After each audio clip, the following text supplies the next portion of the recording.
I adjusted my deliberately understated dress in the mirror of the Street Regis Hotel's bathroom, listening to Victoria's shrill laughter echo from the reception hall. My ex-husband David's new bride was regaling their wedding guests with yet another story about her financial prowess. And then, she giggled, champagne glass in hand. I found out she still uses the Anderson name. Can you believe it? As if keeping his name keeps the lifestyle. I reapplied my lipstick, remembering how David had insisted I attend their wedding for the children's sake. Our twins, Sophie and Alexander, now 25, had their own opinions about their father's new marriage, opinions they'd expressed by putting their trust funds into my management rather than his. Margaret. Victoria's voice carried across the ballroom as I emerged. We were just talking about you. Come sit with us. We're discussing the family business. I took my seat at the table, noting the designer labels surrounding me, Victoria's old money friends, all aware she was marrying into the Anderson banking fortune, or what they thought was the Anderson banking fortune. I was just telling everyone how excited I am to modernize the Anderson Group. Victoria beamed, her new wedding ring catching alight. David's been so traditional with the investments, but with my financial background. From the lifestyle blog? I couldn't resist asking. Her smile tightened. From my years as a luxury brand influencer, and my father's connections, of course. She leaned forward conspiratorially. We're planning to restructure everything. Make it more current. How interesting. I sipped my champagne, thinking about the real Anderson Group quarterly meeting scheduled for Monday. Of course, she continued, we'll make sure your settlement payments continue. David insisted. Though really, Margaret, it's time you found your own path. Maybe start a little business. Several of her friends nodded sympathetically. They'd all heard about the poor ex-wife still living off her husband's success. Actually, I began, but was interrupted by a commotion at the main table. David was standing, tapping his glass for attention. Everyone, he announced, slightly flushed from champagne. I want to thank you all for coming to celebrate as Victoria joins the Anderson family, and to announce some exciting news. Victoria will be taking a leadership role in Anderson Group's strategic planning. The room applauded while I checked my phone, reading an urgent message from the Anderson Group's actual CEO. Emergency board meeting called for tomorrow. Unauthorized leadership announcements at wedding. Legal team standing by. Isn't it wonderful? Victoria gushed, returning to our table. Finally, someone with vision to grow the family wealth. No offense, Margaret, but the Anderson fortune needs a modern touch. The Anderson fortune, I repeated slowly, opening my banking app. Tell me more about your plans. Well, first we'll diversify the investment portfolio. David's been so conservative, just letting the old money sit there. With my influence network, I pressed a button on my phone, sending a prearranged signal. Across the table, Victoria's phone buzzed. She glanced down, then froze. There must be some mistake, she whispered, staring at her screen. My cards. They're being declined. Oh, I leaned forward. All of them. She frantically tapped her phone. The platinum cards, the black card, even the joint account David added me to. They're all frozen. I supplied. By order of the Anderson Group's majority shareholder. Victoria's head snapped up. But David is the majority. No, I corrected gently. David hasn't been the majority shareholder since our divorce. When he was too busy with his new assistant, Yu, to attend the shareholder meetings, he signed over voting control. To protect the children's inheritance, he said. The color drained from her face. But that would mean that your new husband owns exactly 3% of the Anderson Group. I smiled. The same husband who's been living off quarterly dividends I've been generous enough to maintain. That's impossible, she stammered. David runs the company. He makes all the decisions. David hasn't made a real business decision in 15 years, I replied, pulling up the Anderson Group's true organizational chart on my tablet. He's been a figurehead, showing up at parties, making speeches, playing the role of the successful banker while I actually built the empire. Her hands were shaking as she stared at the chart. These numbers. This can't be. The Anderson Group's current market cap, $47 billion. David's personal stake, worth about $12 million, most of which he borrowed against a funder lifestyle this past year. I stood up, smoothing my simple dress. By the way, about those renovation plans for the family estate, I'm afraid you'll need the owner's permission first. The owner, her voice trailed off as realization dawned. I kept the Anderson name, I confirmed, because I built the Anderson fortune. Every acquisition, every merger, every strategic decision for the past 2 decades, that was all me, while David was busy explaining banking to his assistant. My phone buzzed again.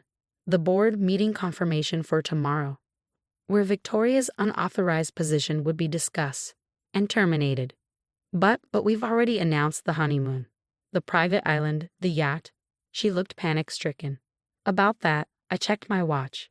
You might want to call the resort. Their merchant account with Anderson Financial Services seems to be experiencing technical difficulties. As I walked away, I heard her frantically dialing David's number, probably realizing that her traditional husband had sold his golden goose long before he promised her its eggs. The next morning, I sat in my real office, the entire top floor of Anderson Tower, watching Victoria's increasingly desperate attempts to access her frozen accounts scroll across my security feed. Beside me, my daughter Sophie reviewed the wedding's social media fallout. She's deleted all her future of Anderson banking posts, Sophie smirked. Those screenshots last forever. Want to see her live unboxing of the wedding gift Birkin that just got repossessed? Let's focus on business, I replied, though I couldn't help but smile. How's your brother handling the Singapore expansion? Alexander just closed the merger. He says to thank Dad for teaching him everything not to do in banking. Sophie pulled up the Asian market reports. Though he's curious why Victoria thought she could announce a strategic reorganization of his division. My phone lit up with another message from David. Please, we need to talk. Victoria's hysterical. The resort is demanding payment. Mrs. Anderson. My assistant entered with a stack of papers. The board is assembled for the emergency meeting, and Mr. Anderson, both of them, are in the lobby. Send them up. I turned to Sophie, ready to watch your father explain why he promised his new wife control of your inheritance. David and Victoria burst into the boardroom minutes later, their wedding glow replaced by panic. Victoria's designer outfit from yesterday was notably absent, replaced by something distinctly off the rack. Margaret, David started, this is ridiculous. You can't just. Actually, our corporate counsel interrupted. As majority shareholder and CEO, she can. Please, take a seat. Both of you. Victoria's eyes darted around the room, finally registering the reality of her situation. The board members, handpicked by me over the years, watched her with barely concealed amusement. Now, I began pulling up yesterday's wedding footage. Let's discuss your unauthorized announcements about Anderson Group leadership. Unauthorized. Victoria's voice cracked, but David said. David hasn't had authority to make executive appointments since 2010, Sophie interjected, enjoying her role as chief operating officer, when he chose his assistant's birthday party over the shareholder vote. I thought that meeting was just formalities. David protested. It was, I agreed. The formality of transferring control to someone who actually showed up to work. I switched screens to their recent expenses. Speaking of work, let's discuss your creative use of company resources. Victoria's face fell as her influencer campaigns appeared, all funded by Anderson Group subsidiary accounts. The private jet rentals, the luxury lifestyle posts, the competitor bank research that mysteriously appeared on your blog. I scrolled through the list. Interesting content strategy. Those were business expenses, she insisted. For the family image. The family image, Sophie repeated slowly, that you mocked Mom for clinging to yesterday. Victoria's lip trembled. I didn't know. David never said. David never knew, I corrected. He was too busy playing banker to notice who really ran the bank. My phone buzzed. Alexander joining from Singapore. Mom, should I tell them about the trust fund they tried to access for the honeymoon? Victoria's head snapped up. Try to. The trust fund you claimed was easily accessible in your prenup? I smiled. It's been empty for years. David's been living on his quarterly stipend, which, given these revelations, might need reviewing. Stipend? Victoria turned to David. You said we had millions. We did. We do. He turned to me pleadingly. Margaret, be reasonable. I built this company too. Did you? I pulled up his attendance record for the past decade. Because according to this, You haven't attended a single budget meeting, acquisition review, or strategy session since 2009. I was busy with client relations. You were busy at long lunches, Sophie corrected, while Mom turned a regional bank into a global financial institution. Victoria stood suddenly. I want my lawyer. Excellent idea, I agreed.